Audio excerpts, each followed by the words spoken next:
My name is Maravanji Shivaramaya Balakrishna, that is MS Balakrishna. I am a professor of chemistry at the Indian Institute of Technology, Bombay, Mumbai. I have been there since 1996 teaching inorganic chemistry, all aspects of inorganic chemistry, and also doing research in the broad field of inorganic chemistry.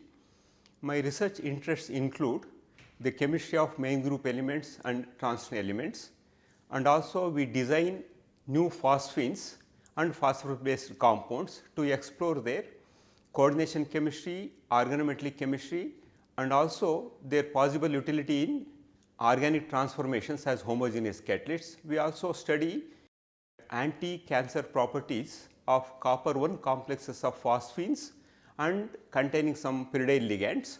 When it comes to the course that I am going to offer, it has about 12 to 13 lectures, and I have classified the main group chemistry into 4 categories. One is chemistry of main group elements forming hydrides, that is main group element hydrides, and main group element oxides, and main group element halides. I have also included the interaction of main group elements with carbon and organic moieties to form organometallic compounds or organoelement compounds. In this course, after giving some introduction to the periodic table, classification of elements, periodic trends and periodic properties, I have also spoken about the bonding concept that is used in main group chemistry. However, I could not do justification for molecular orbital theory, that I will be doing at later stage. And so, because of time constraints, I could not include several other aspects concerned with main group elements in this course.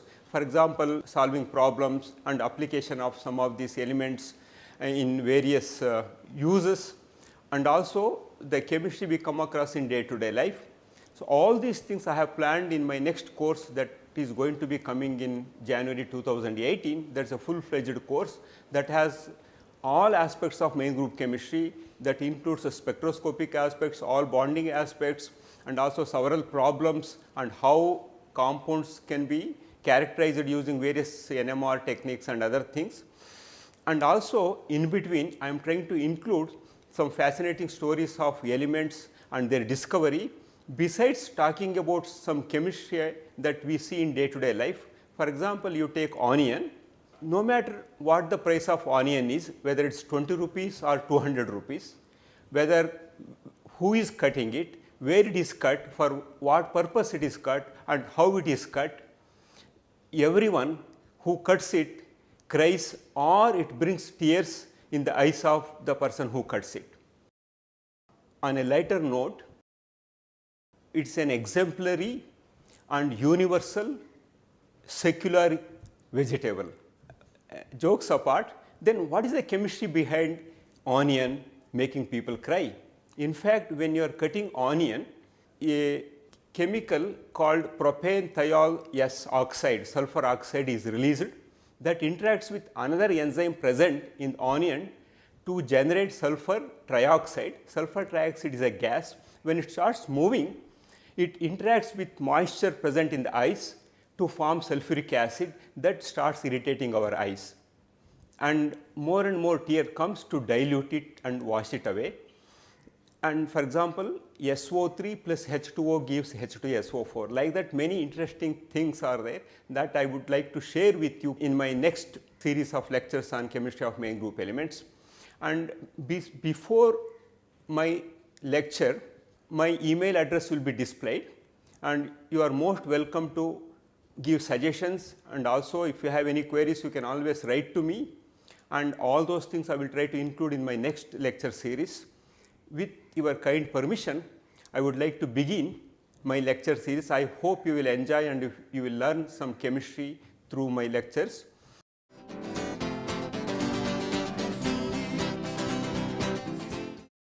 Welcome to my first lecture on the chemistry of main group elements.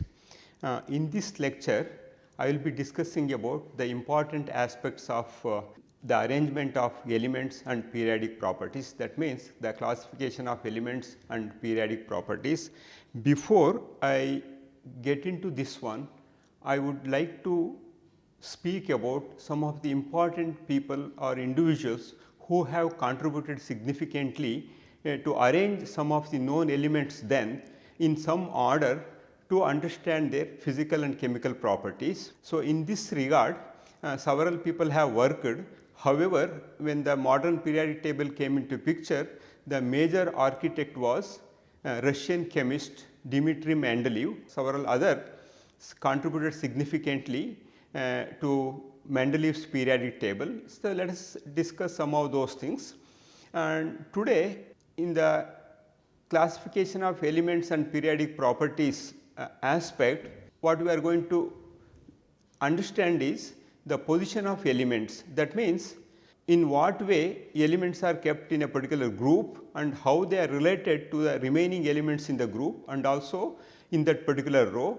That means, how group wise classification was made, what are the parameters that were looked into before classifying these elements group wise and period wise, and then we shall look into periodic trends. That means, the relative atomic size, electronegativity, electron affinity, ionization enthalpy, all those aspects, how they are related to atoms in each period or in a group, and then naming the elements. Of course, now 118 elements are known, all of them have been named. However, in future if some elements are discovered, say for example having atomic number 120, 133 or 140, how to name them?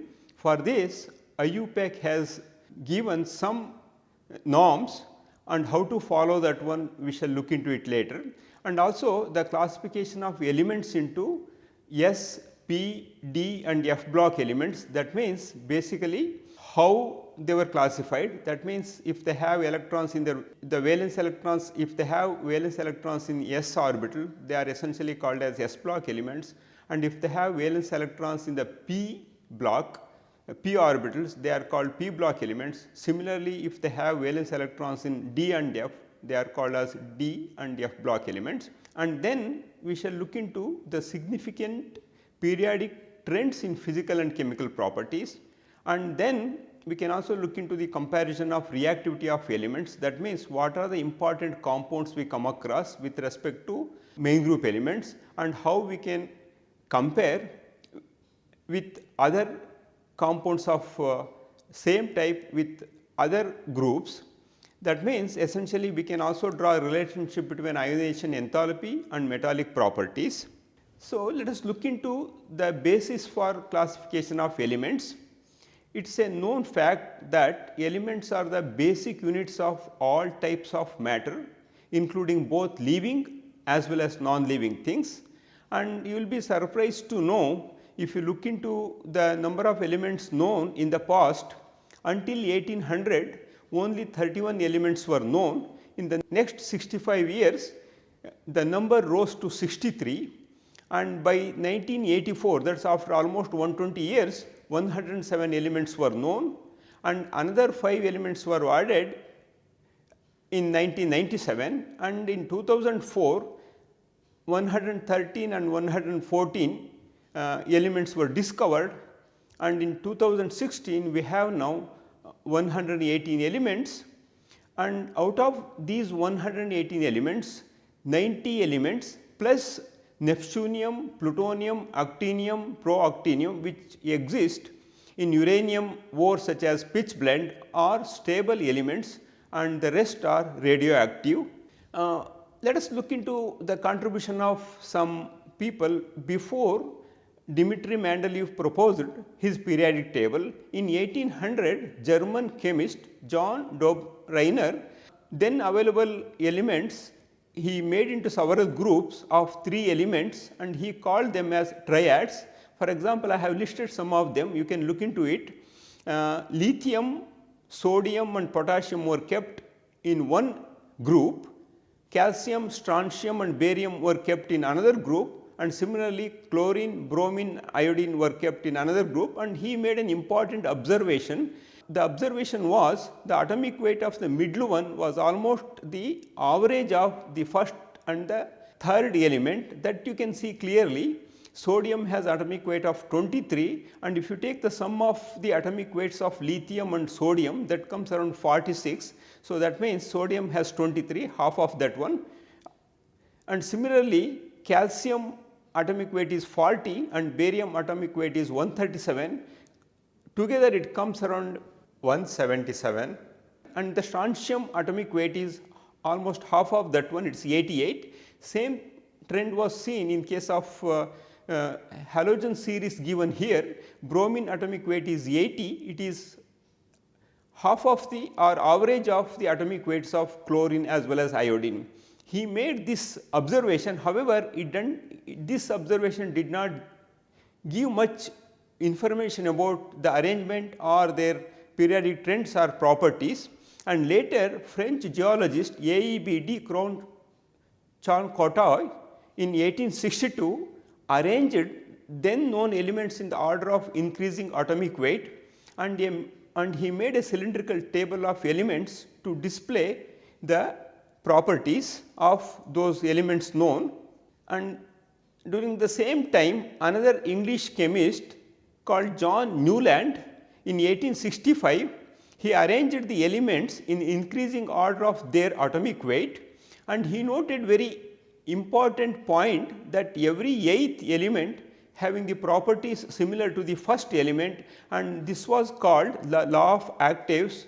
In fact, those who are familiar with music notes, they can recall every 8th note being similar to the first octave of music, and this whatever the octave method John proposed was good up to calcium and not fully accepted. However, for his painstaking work, Royal Society London awarded Davy Medal in 1887, and later in 1860s, two chemists, one from Russia Dmitry Mendeleev and Lothar Meyer from Germany, worked independently to arrange these elements in a proper order.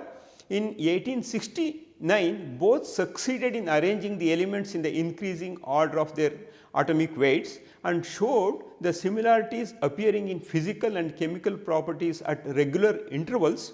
Lothar Meyer plotted physical properties such as atomic weight, melting point, boiling point against atomic weight and showed periodically repeating pattern. In contrast to octave format suggested by John, Meyer identified the change in the length of the repeating pattern, and in 1868 he was ready with almost a modern periodic table. However, he did not publish his results. Meantime, Russian chemist Dmitry Mendeleev published his periodic table in 1869 with an important statement. I quote, "The properties of the elements are a periodic function of their atomic weight." I repeat again, the properties of the elements are a periodic function of their atomic weight. Mendeleev arranged then known elements in horizontal row and vertical columns in a table with increasing order of their atomic weight in such a way that elements with similar properties occupied the same vertical group. The interesting intelligent aspect is he gave importance to similarities in the empirical formula and properties, and atomic weight was not strictly followed wherever there was controversy. For example, despite lower atomic weight of iodine, if you have periodic table very handy, you can have a look at it. In fact, the atomic weight of iodine is much lower compared to tellurium. However, while sorting out these, Dmitry placed tellurium in group 16 along with oxygen, sulfur and selenium, and placed iodine in group 17 along with fluorine, chlorine, bromine and iodine, and what he did was actually correct. So, also he predicted the properties of some unknown elements, and he left gap in the table at appropriate places. For example, he left gap below aluminum and also below silicon and called the elements to be discovered as Ica aluminum and Ica silicon. So he predicted the existence of gallium and germanium. They were discovered later and described their general properties before they were being discovered. And you can see some of his early work and his handwritten things are given in this slide. Of course, this was taken directly from Wikipedia. The web details are given below this one. If you are interested, you can read that article and get more information. Mendeleev's 1871 proposed periodic table was published in 1905. You can see here his first periodic table was in this form. And when Mendeleev proposed his periodic table, the structure of atom and electrons were unknown. In fact, electrons were discovered by J. Thomson only in 1897, and modern atomic theory was proposed by Niels Bohr in 1913. Work of English physicist Henry Moseley on X-ray spectra of elements and atomic theory showed that the atomic number Z is a more fundamental property of an element, not actually its atomic weight. So, Mendeleev's periodic law thus modified as, I quote, the physical and chemical properties of the elements are periodic functions of their atomic numbers. I repeat again, the physical and chemical properties of the elements are periodic functions of their atomic numbers, not atomic weight as it was suggested earlier. Atomic number of an element is equal to its nuclear charge. That is, in a neutral atom, if you consider, the number of electrons are essentially equal to the number of protons in the nucleus. Thus, by simply knowing the electronic configuration, it is possible to recognize the periodic variations and trends across a period or in a group. Since periodic law is governed by the electronic configuration, the variation in electronic configuration determine the physical and chemical properties of elements and their compounds. You can see the skeleton of periodic table is shown here, and it is classified into 4 groups or 4 blocks. One is S block having alkali metals and alkaline earth metals, that is 10 elements plus hydrogen sitting in the alkali metal group, that is S1 block and S2 block. Then we have 6 p block elements starting from S2 p1 electronic configuration to S2 p6 of noble gases or inert gases. Then we have 3 D10 blocks. You can see here S1 block, S2 block, and we have p block having 30 elements plus 1 helium, 31. And then we have 3 D block elements, that is 3D, 4D and 5D, each one having anywhere between 1 to 10 electrons in their d orbital. Then we have 30 F block elements, belongs to 4F and 5F group. So, this is how all the elements are classified in the periodic table. And earlier notation, if you see, the numbers given very different. For example, alkali metal and alkaline earth metal, that is S block elements were called 1A and 2A, and then D block elements were called as 3B, 4B, 5B, 6B, 7B in the same sequence, and the 3 next groups were called as 8, and without giving any alphabet. And then 1B and 2B were given to copper and zinc group, and then boron group was considered as 3A, and carbon was 4A, nitrogen group was 5A, and oxygen group was 6A, and halogen group was 7A, and inert gas were 8A. Now, the entire periodic table is classified into 18 groups starting from 1 to 18, and most of the textbooks are also following the numbering as 1 to 18, not following A or B type. It is convenient to follow the group 1, group 2 like that. That means group 1, group 2 and group 13, 14, 15, 16 and 17 are main group elements, whereas 3 to 12 are essentially called D block elements. And this is the present periodic table. You can see all 118 elements have been named properly.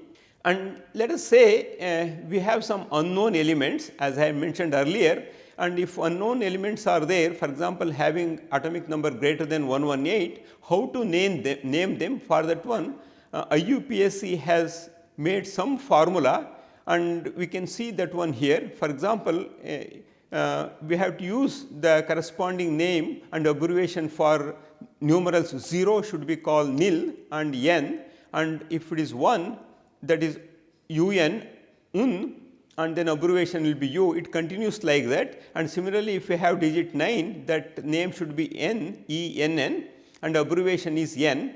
For example, if you want to name an element having atomic number 119, so in 119 we have 1, 1 and 9, we can use ennium. That means the first letter should be capital, and then the second one you consider only first letter, and the last number also consider one letter, so that it becomes UUE, that is ennium. Similarly, if you want to name an element with atomic number 134, that should be triquadium, and the abbreviation is UTQ, symbol is UTQ. And similarly for 146, one can name it as quadhexium and UQH. Similarly for 158, one can conveniently name it pentoctium, that is UPO. So, this is how unknown elements can be named. And for example, if element 119 is discovered, what is its electronic configuration? So, as I had mentioned earlier, so we have 118 elements known and have been numbered. For example, for Z equals 118, the name is Oganesson, Ogannesson, and one can also write its electronic configuration as starting from radon, the previous inert gas element. In fact, Oganesson belongs to inert gas element group, and the electronic configuration of Oganesson is radon 5f14, 6d10, 7s2 and 7p6. Now, we can consider this as an inert gas, and simply we can write the atomic number of Z119, the electronic configuration of Z119 as OG in the bracket and simply 8s1. That means, if an element with atomic number 119 is discovered that belongs to alkali metal group having one electron in s orbital in its valence shell, and it will be placed below the alkali metal francium. So, electronic configuration is nothing but the distribution of electrons into the orbitals. All alkali metals have one electron in their valence shell, that is having S1 electronic configuration, whereas alkali earth metals have S2 electronic configuration, that is 2 electrons in their valence shell. Similarly, p block elements have S2 P1 to S2 P6 electronic configuration. That means they have 3 to 8 electrons in their valence shell. Similarly, d block elements have S2 D1 to S2 D10 electronic configuration, having anywhere 3 to 12 electrons in their valence shell. That means essentially 3D block starts with atomic number 21 with scandium, ends with zinc, that is atomic number 30, and the 4D series starts with atomic number 39 for yttrium to 48 for cadmium, and 5D group starts with hafnium with atomic number 72 and ends with mercury, that is 80, and 4F starts with lanthanum 57 to lutetium 71, and similarly 5 block starts with 89 octinium to 103 lawrencium. So, both are inner transition elements, that is 4F and 5F block are called inner transition elements, and I have listed here the electronic configuration for first group elements. It is very easy to write, you can follow this sequence, and of course, this obeys Aufbau principle and all whatever that is proposed to arrange the electrons in the increasing order of their energy. So, you can see sodium atomic number 11, potassium atomic number 19, rubidium 37, cesium 55 and francium 87. Either you can expand it and write fully, or you can take the previous inert gas configuration and just add the valence shell electron present in it. So, for example, when you are writing francium, its atomic number is 87, the previous inert gas is radon with 86. So, you can write radon 7s1, same sequence is followed in case of all elements, whether they are from group 1, group 2 or group 3. So, now let us look into some of the periodic properties, and when we talk about periodic properties, we should know what are the terms we should be familiar with, One is ionization energy or ionization enthalpy, and electron negativity or electron attachment enthalpy, and electron affinity or electron attachment affinity, and electronegativity. So, these three terms we should make familiar, so that understanding of the properties would be very easy. So, what we are going to learn is the concept of ionization energy or ionization enthalpy and electronegativity in surveying the periodic table in the properties of the oxides, chlorides and hydrates of main group elements. And of course, after making some of these compounds, in order to understand their geometry and shape, we have to have a proper bonding concept. So, here the most appropriate bonding concept is VSEPR theory, that is valence shell electron pair repulsion theory, and the use of VSEPR in predicting the basic molecular shapes and basic molecular orbital theory for describing the bonding in atomic molecule can be conveniently used here. And ionization energy and electron affinity should be referred as ionization enthalpies and electron attachment enthalpies, though energies are commonly used. In latest textbooks, instead of using ionization energy, they refer it as ionization enthalpy, and similarly for electron affinity, they call it electron attachment enthalpy. So, one can follow conveniently the new convention. And now, let us look into the formation of compounds. So, what would happen when an element forms a chemical bond?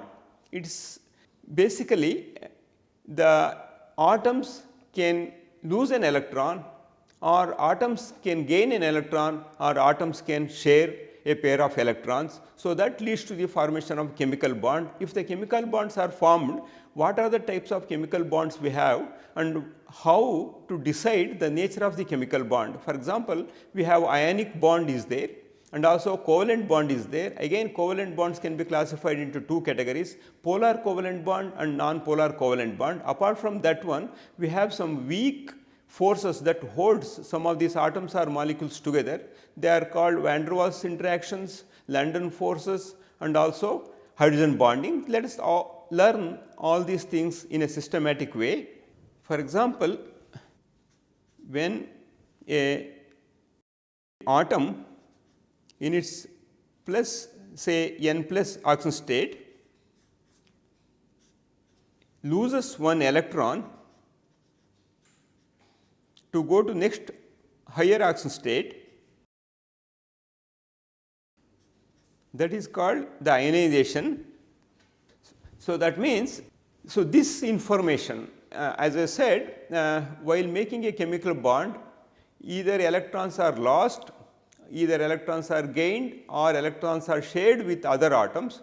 And how to analyze this one means, it essentially about knowing the nature of a particular atom, whether it is ready to give an electron, ready to gain an electron, or ready to share an electron. That information comes from some of these periodic properties called ionization enthalpy, electronegativity and electron attachment enthalpy. I have given some first ionization energy in this table here. You can see that for lithium it is plus 526 kilojoules per mole, and for sodium it is 502 kilojoules per mole, whereas for potassium it is plus 425 kilojoules per mole, and for rubidium it is plus 409, and for cesium it is plus 382 kilojoules per mole. You can see some trends that is followed here. If you see carefully, these values are decreasing as you progress from lithium to cesium. Why this ionization energy is decreasing?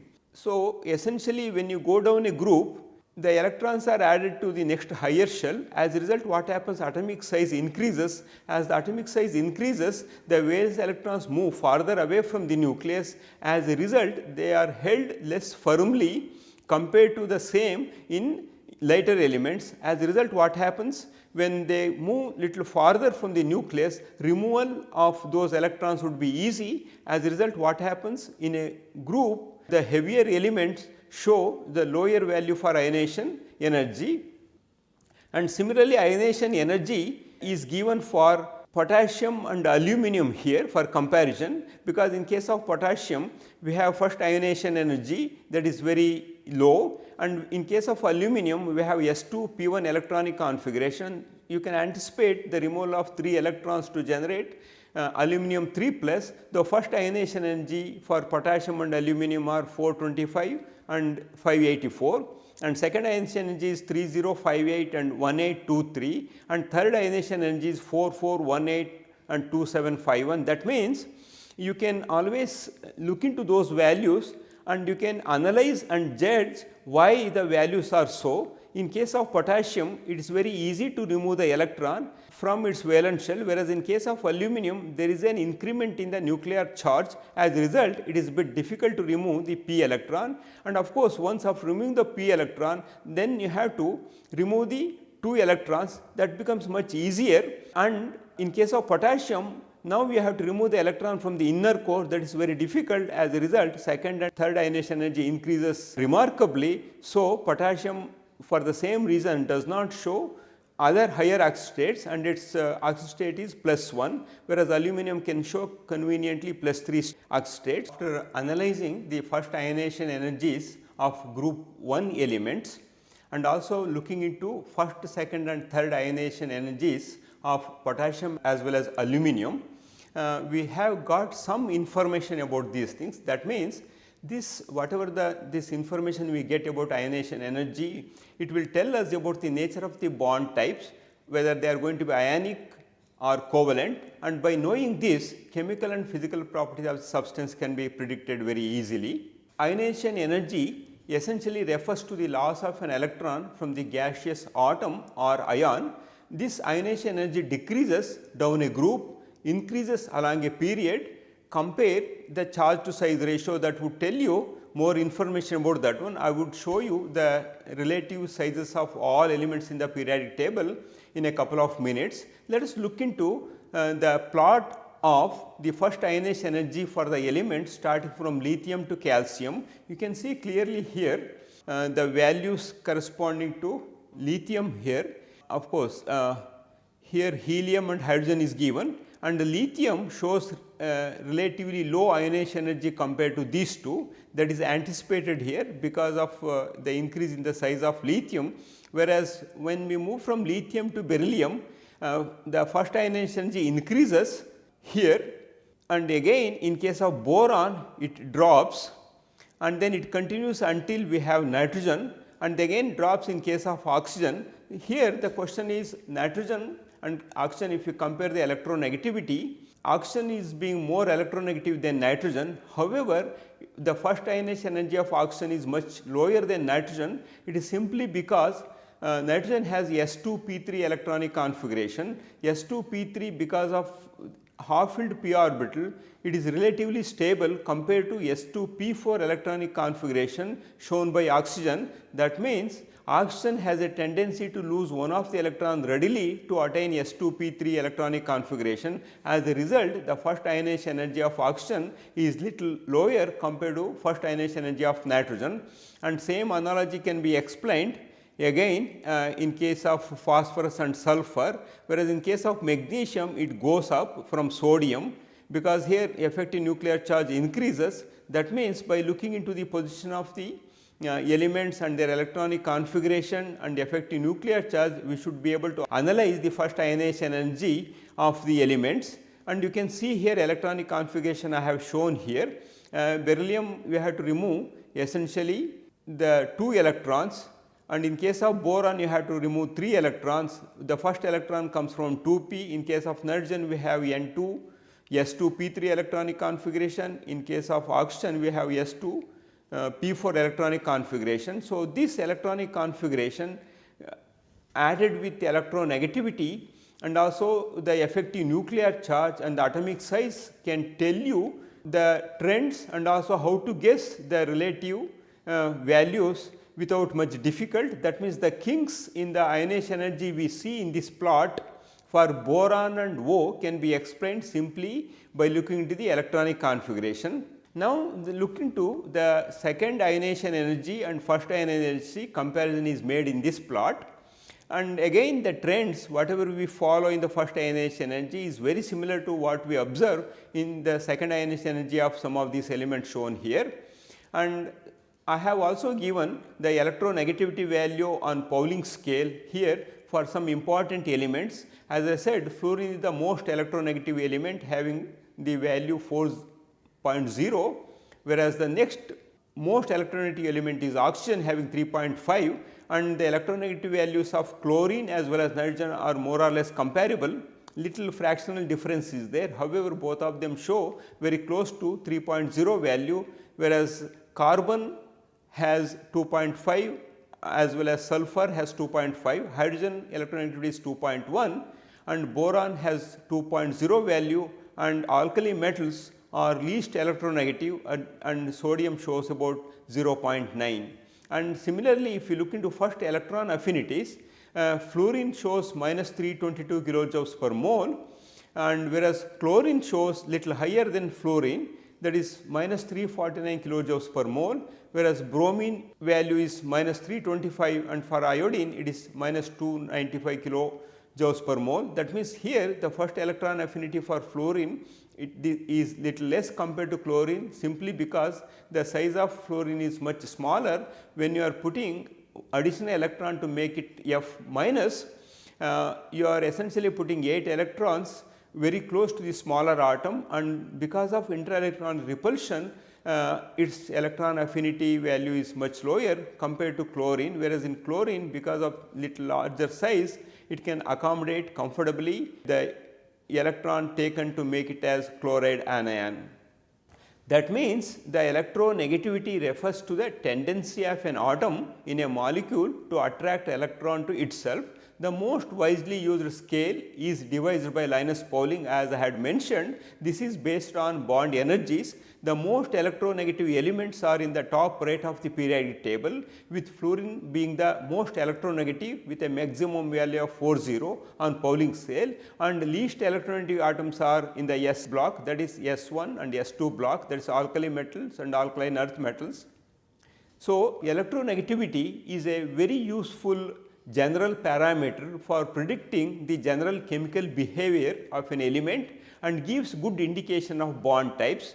Two elements with large electronegativity difference will tend to form ionic compounds. For example, halides, when they interact with group 1 or group 2 elements, for example, if you consider sodium chloride, the bond is ionic in nature. Small electronegativity differences are enough when one of the element is highly electropositive metal.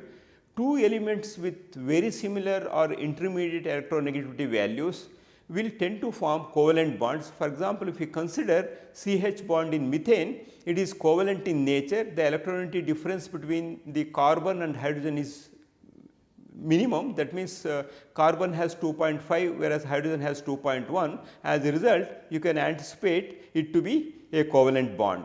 And I have shown here the relative atomic sizes of all elements in the periodic table. You can see carefully, and each group atomic size increases, and in each row atomic size decreases. The reason is very simple, and if you consider elements given in a group, steadily the size is increasing as more and more electrons are added to the next higher shell, and as a result what happens, atomic size increases, and the group 1 last element is largest atomic size it has, whereas helium has the smallest atomic size.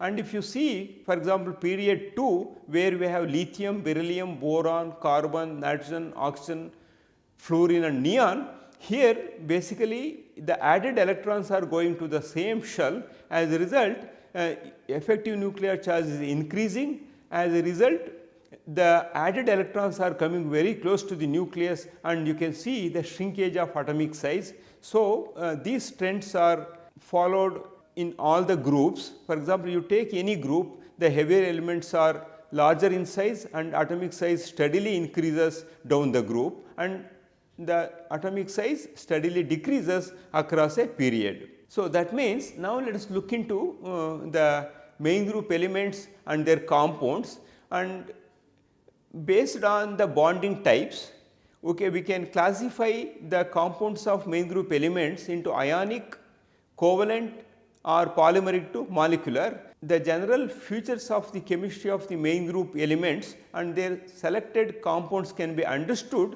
simply by analyzing and rationalizing the variation in electronegativity of the elements as a very useful qualitative tool. The most important compounds of main group elements are hydrides, oxides and halides, and of course, we can also consider another group of compounds such as organometallic compounds or interaction of main group elements with carbon or organic moieties. That means overall, although it appears like enormous, all available compounds of main group elements can be simply classified into 4 categories. The interaction of all elements with hydrogen to form hydrides, all elements of main group elements to interact with oxygen to form oxides, and also that can be extended to other oxygen group elements such as sulfur, selenium and tellurium, and also the interaction of all main group elements with halogen series including fluorine, chlorine, bromine, iodine, and if you understand the trends of these 4 class of compounds, understanding the chemistry of main group elements will be much easier. So, the classification is very simple. Let us look into some of the features of p block elements and the properties how they change. P block elements are essentially contain non-metallic elements, and of course, metals are good conductors of heat and electricity, and in solid metals the electrons are extensively delocalized over the whole material. That means the valence electrons whatever you come across in a typical metal, they are not confined to the valence shell of that particular atom. In the lattice, they can freely move to the next atom. That means you can assume as a stream of electrons moving over the atom surface, making them good conductors of heat and electricity, and this property increases as we have more and more electrons in their valence shell. And non-metallic elements in this context are essentially insulators and have no delocalizing bonding, instead being formed from localized covalent bonds. In the center of the p block, there are so called metalloid elements such as boron and silicon, which show intermediate electronegativities. They also show relatively low electrical conductivity compared to metals, but this metallic property increases with the temperature. That means simply we can say in the periodic table, if you look into the elements, the non-metallic property increases across a period and the metallic properties increases down the group. Main group elements can be roughly classified as metals with an electronegativity less than 2 as non-metals, with electronegativity greater than 2.2 as non-metals. That means main group elements can be simply classified as metals if the electronegativity value is less than 2, and as non-metals if they have electronegativity greater than 2.2. So, with this scale we should be able to classify the elements as metals and non-metals, and in some case as metalloids or semiconductors. Let us consider the first long period. The change in properties can be nicely understood just by looking at the first log period, starting from sodium and ends with argon, and sodium and magnesium are both electropositive metals. The next element, aluminum, is a metal, but shows several characteristics of non-metals in forming many covalent compounds. In group 14, carbon is a non-metal, whereas silicon is a metalloid and being a semiconductor and has compounds which show characteristics of both metal and non-metal compounds. In group 15, of course, nitrogen is a true non-metal and phosphorus is also a non-metal. However, phosphorus onwards the remaining elements are truly non-metals, but with some metallic properties, and if you look into the antimony and bismuth, metallic properties increases and bismuth is a main group metal. And in case of group 16 and 17, sulfur and chlorine are the true non-metals. Sulfur exists mainly covalent S8 rings and also in other forms or even also in higher ring form, and chlorine forms diatomic covalently bonded molecules. Argon exists as a monoatomic gas under ambient conditions and does not participate in chemical bonding owing to its filled valence shell and very high ionization energy associated with it because of having S2p6 electronic configuration. But when we go down in any of the main group, elements become more metallic in character parallel by a decrease in electronegativity. That means electronegativity can be directly correlated to the metallic properties. As electronegativity decreases, metallic property increases. As electronegativity increases across a period, non-metallic properties increases. The properties of main group element compounds such as hydrates range from ionic in case of S block metals. That means whether you make hydrates of alkali metals or alkaline earth metals, they are essentially ionic hydrates. Exception with the beryllium, which has covalent character because of the smaller size of beryllium, and whereas in case of aluminum it is polymeric, and rest of the hydrates of p block elements are essentially covalent hydrates. The group 1 and group 2 elements are less electronegative than hydrogen, that is nitrogen shows 0.9, whereas hydrogen electronegativity is 2.1. So, the bonding are essentially ionic and they form compounds having composition MH, because here alkali metal exists in +1 state and hydrogen will be in -1 state. These hydrates react very violently with water generating hydrogen gas, and for beryllium and boron the electronegativity difference with hydrogen is very small, and beryllium hydrate is covalent and boron hydrates are also covalent clusters. And of course, here the formation of cluster is essentially because of the electron deficiency due to the configuration we have S2p1, where in order to form minimum bonds we are in short of 2 electrons. As a result, boron hydrates form numerous neutral as well as ionic hydrates that we shall see in more detail when we look into the group 13 chemistry. In group 14, the hydrates are all covalent molecular species typical of CH4, that is methane. Similarly, the group 15, 16 and 17 element hydrates are all covalent molecular species, and the acidity of these hydrates in aqueous solution increases on moving to the right as electronegativity difference between H and the element increases, and the HX bond in case of halogens becomes more polarized, and it will be a polar covalent bond having a delta plus charge on hydrogen and delta minus on halides. This has influence on the physical properties such as boiling point and other things. Those things we shall study in more detail in the respective group chemistry. Let us consider this problem here. So, predict the properties of the hydrates formed by elements with electronegativities 0.9 and 3.5. That means, we have 2 elements of the main group elements having electronegativity value 0.9 and 3.5, and we know the electronegativity of hydrogen, that is 2.1. If hydrogen interacts with an element with electronegativity 0.9, it has to be ionic in nature, and similarly when the element having electronegativity 3.5 interacts with hydrogen, and if a hydrate is formed, that has to be covalent in nature. So, you can see here the answer I have given, and you have seen that the sodium has 0.9 electronegativity, that means it readily forms a hydrate of the type NaH, whereas in case of 3.5 it is chlorine, it is essentially hydrogen chloride or HCl. So, the first one is ionic hydrate, the second one is covalent hydrate. This is how these values will help you in understanding the nature of the bonding and also the properties of the corresponding compounds of main group elements.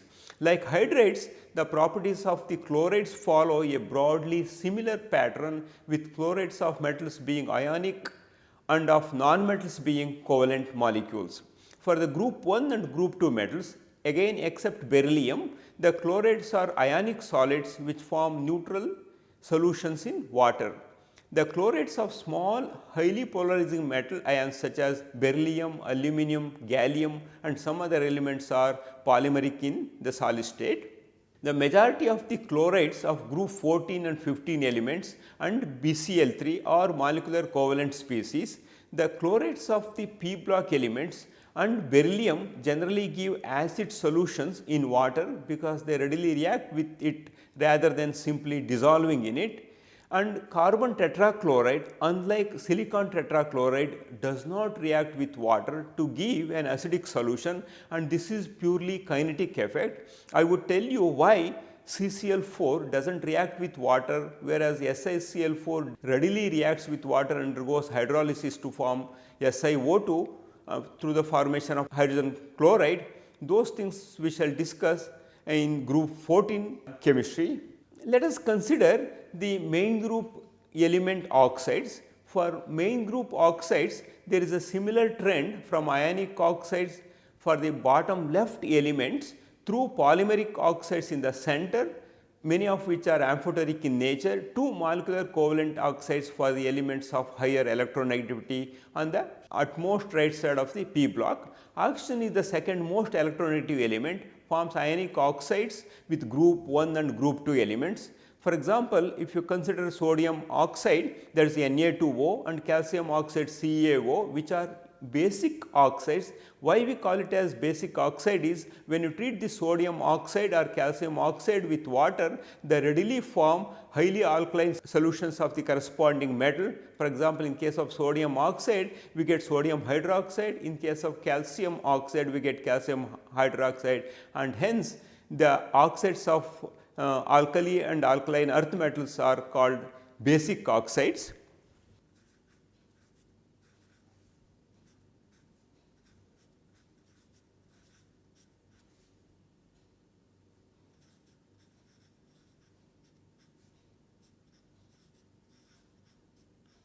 So, that means sodium oxide, when it reacts with water, it gives sodium hydroxide. Similarly, calcium oxide, when it reacts with water, it readily forms very strong alkali solutions such as calcium hydroxide.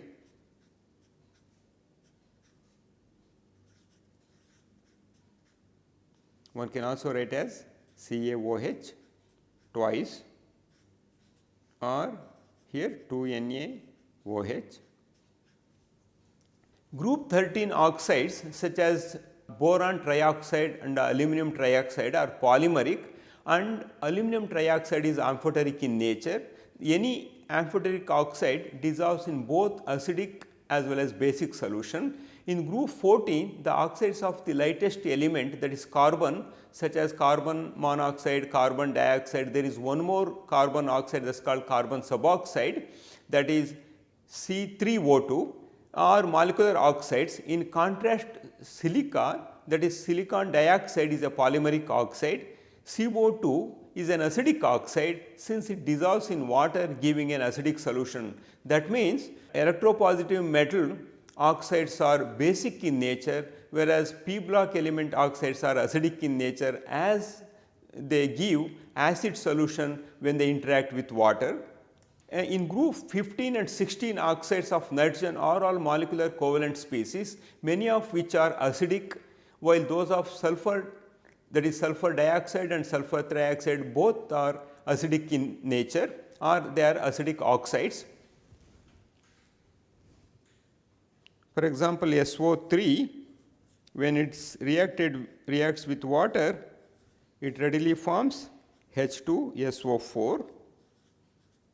That means it can also be simply shown as plus SO4 2 minus. Similarly, group 17 and group 18, in case of group 18 in only xenon, they form oxides which are molecular species in nature. Let us look into the bonding concepts that are used for understanding the geometry and shapes of the main group element compounds. In this effort, in this process of coming up with some structure and bonding concepts to explain bonding in the main group elements, the largest contribution to start with came from Gilbert Newton Lewis. In 1916, he proposed the theory of bonding at University of California at Berkeley, and he added information about electrons in the periodic table. and he also worked on purification of heavy water, that is D2O, and also he proposed acid base theory, and his contribution is immense in understanding the acid base interactions. That is the reason his concept is also known as Lewis acid base concept, and also he worked in the field of photochemistry, and in fact he was nominated 41 times for Nobel Prize, and he was found dead on March 23rd, 1946 in his laboratory. At that time he was working with hydrogen cyanide, and some people thought that he has committed suicide. However, his life ended on a very sad note, and he will be remembered as long as main group chemistry is practiced in several laboratories, and his contribution is very immense in refining and coming with new concepts to explain the geometry, bonding and reactivity of all main group elements. So far we were discussing about the classification of elements and periodic properties. Under this title we learned several new terms, that is electronegativity, electron affinity or electron attachment enthalpy and ionization energy, and then electronic configuration. So, p block elements and s block elements are essentially the main group elements, and we have two s block elements having one electron in their valence shell, they are called alkali metals, having two electrons in their valence shell, having alkaline earth metals, and we have S2 P1 starting from boron to S2 P8 P6 with neon, that means having 6 groups of 5 each elements having S2 P1 to S2, that is 3 to 8 electrons in their valence shell. And also we looked into the relative sizes, though size increases down the group and also atomic size decreases across a period, and also electronegativity increases across a period and electronegativity decreases across down a group, and similarly electropositivity increases down the group. And some of these things, if you remember, understanding their chemistry would be much easier, and for convenience all compounds of main group elements can be simply classified into 4 categories. One is interaction of all main group elements with hydrogen. The compounds are called hydrates. These hydrates can be either ionic hydrates or covalent hydrates or having polar covalent property or non-polar covalent properties, and also we will also come across metallic hydrates. And with oxides, again alkali metals and alkaline earth metals form ionic oxides, and which are basic in nature, whereas p block element forms oxides which are essentially acidic in nature, and same thing is true in case of halides. All main group elements interact with halogens to form the corresponding halides, and these halides of alkali metal and alkaline earth metals are ionic in nature and they readily dissociate in water, whereas hydrates of p block elements are covalent in nature. So, some of these things we have understood, and these aspects whatever we understood will come very handy when we start discussing the chemistry of individual groups. And before I proceed to the chemistry of individual groups, I shall discuss on the structure and bonding concepts and how the structure and bonding concepts evolved starting from Lewis dot structures to what we have today, molecular orbital theory, where we consider linear combination of atomic orbitals to arrive at very interesting molecular orbitals which can explain almost all properties of main group elements. All these things I will be discussing in my next lecture. Thank you very much.